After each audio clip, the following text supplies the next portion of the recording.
क्योंकि जो चीज़ मेरे को आपको बतानी थी वो मैं पहले ही आपको समझा चुका हूँ। ये आप उदाहरण के तौर पे देख लीजिएगा। अब मेन टॉपिक स्टार्ट हो रहे हैं हमारे 1.1 रासायनिक समीकरण। देखो, रासायनिक समीकरण बनाने के लिए ना आपको तत्वों के बारे में बहुत ज़्यादा जानकारी चाहिए होगी।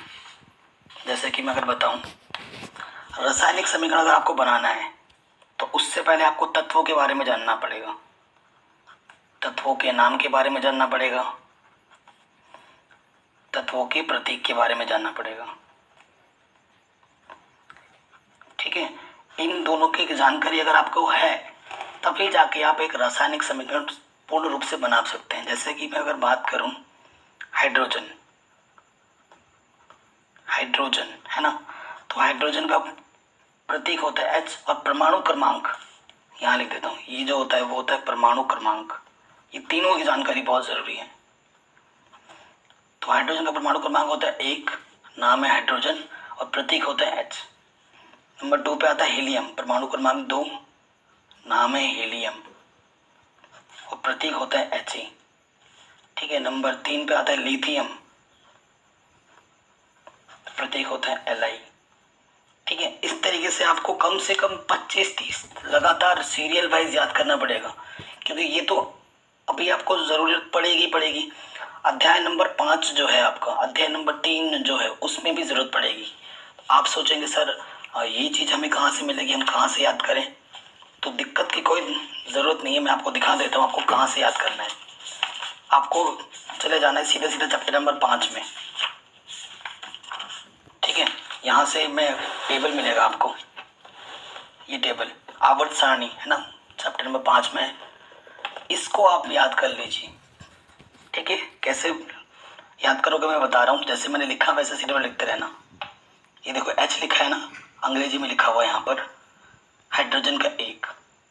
ठीक है, फिर यहाँ पर देखो हीलियम का 2, ठीक है, लिथियम का 3, बेरिलियम का 4, बोरोन का 5, कार्बन का 6, नाइट्रोजन का 7, ऑक्सीजन का 8, फ्लोरीन का 9, नियॉन का 10।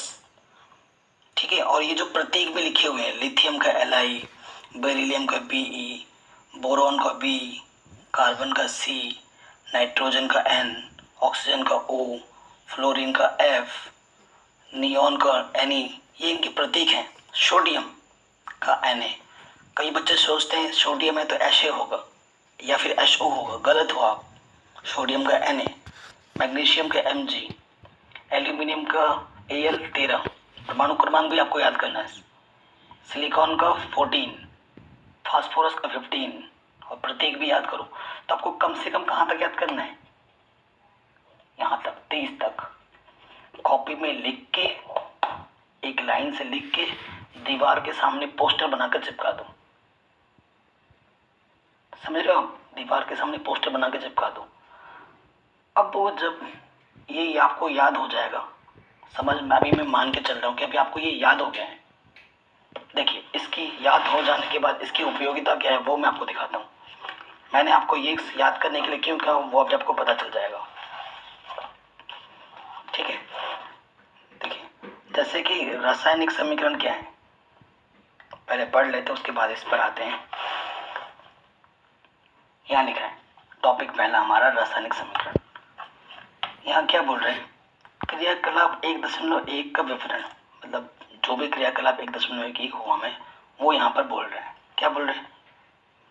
जब ऑक्सीजन की उपस्थिति में मैग्नीशियम रिबन का दहन होता है, दहन का मतलब जलाया जाता है, तब यह मैग्नीशियम ऑक्साइड में परिवर्तित हो जाता है। ठीक है, क्यों परिवर्तित होता है? क्योंकि मैग्नीशियम में ऑक्सीजन जलाने के लिए आपको ऑक्सीजन चाहिए होता है ना, तो मैग्नीशियम ऑक्साइड की परिवर्तित हो जाते हैं। वाक्य के रूप में किसी रासायनिक अभिक्रिया का विवरण बहुत लंबा हो जाता है। मैंने बोला मैग्नीशियम को दहन किया, फिर जलाया, मैग्नीशियम ऑक्साइड हो गया।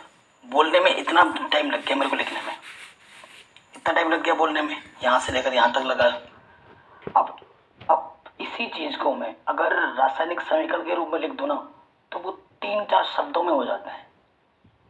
तीन चार शब्दों में हो जाता है। तो क्या कह रहे हैं, इसे संक्षिप्त रूप में भी लिखा जा सकता है। इसे शब्द समीकरण के रूप में लिखना सबसे सरलतम विधि है। तो अगर आपसे कोई पूछे एग्जामिनर, भाई रासायनिक समीकरण किसे कहते हैं,